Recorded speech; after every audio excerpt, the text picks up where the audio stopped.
सबैलाई जय मङ्गोल। जय मङ्गोल। आज महामानव डाक्टर गोपाल गुरुङज्यूले पञ्चायतकालमा नै 1989 मा भद्रकोल जेलमा चाहिँ मङ्गोल नेसनल अर्गनाइजेसन खोलेर जुन उहाँले चाहिँ 18 वर्ष हैन कानुनी लडाईँ राष्ट्रिय अन्तर्राष्ट्रिय रूपमा चाहिँ लड्नुभयो र उहाँको मुद्दा चाहिँ 18 वर्षसम्म चाहिँ दललाई हाम्रो एमएनओलाई चाहिँ मङ्गोल नेसनल अर्गनाइजेसनलाई दल दर्ता दिएन। त्यसपछि उहाँले चाहिँ सर्वोच्चको पनि सर्वोच्चसम्म चाहिँ उहाँले चाहिँ यो पुर्याउनु भयो हैन के अरे मुद्दा। त्यसपछि उहाँले चाहिँ राष्ट्र अन्तर्राष्ट्रमा चाहिँ मुद्दा जितिसकेपछि अन्ततः गोत चाहिँ 2064 को माघ 15 गते दल दर्ता दिन बाध्य भए नेपालका शासकहरू।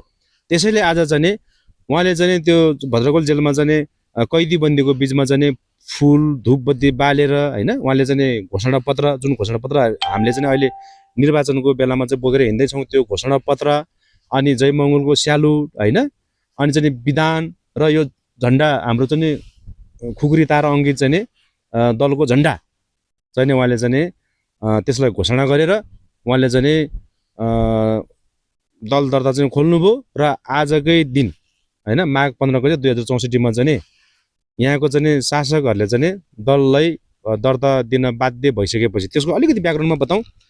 त्यो बेलामा चाहिँ 2064 मा चाहिँ मङ्सिर पुष माघ फागुन चैत मङ्सिरमा चाहिँ पहिलोपल्ट चाहिँ मङ्सिरमा तोकेको थियो चुनाव।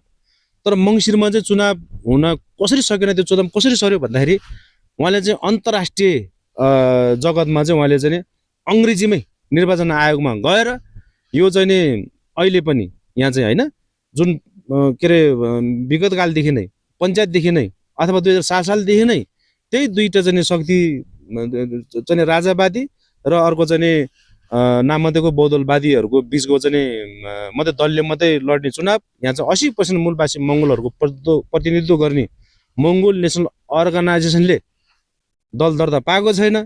त्यसैले यो चुनाव चाहिँ यो लोकतन्त्र होइन। लोकतन्त्रमा चाहिँ 80% मूलवासी मङ्गोलहरूलाई बाहिर राखेर जुन गरेको चुनाव चाहिँ त्यो लोकतन्त्रमा त्यस्तो हुनु हुँदैन भन्ने कुरा चाहिँ अन्तर्राष्ट्रिय जगतमा पुर्याएपछि बाध्य भएर त्यो चाहिँ दल दर्ता दिनु पर्यो र चुनाव पनि सर्यो हैन।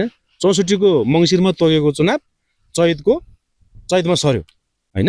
माघमा दल दर्ता भयो। त्यसो भएको हुनाले आज चाहिँ मङ्गोल नेसनल अर्गनाइजेसन खुलेको 37 वर्ष पार गर्यो र दल दर्ता भएको चाहिँ आज 18 वर्ष यो माघमा पुरा भएर 19 मा लागेको हुनाले 19औं दल दर्ता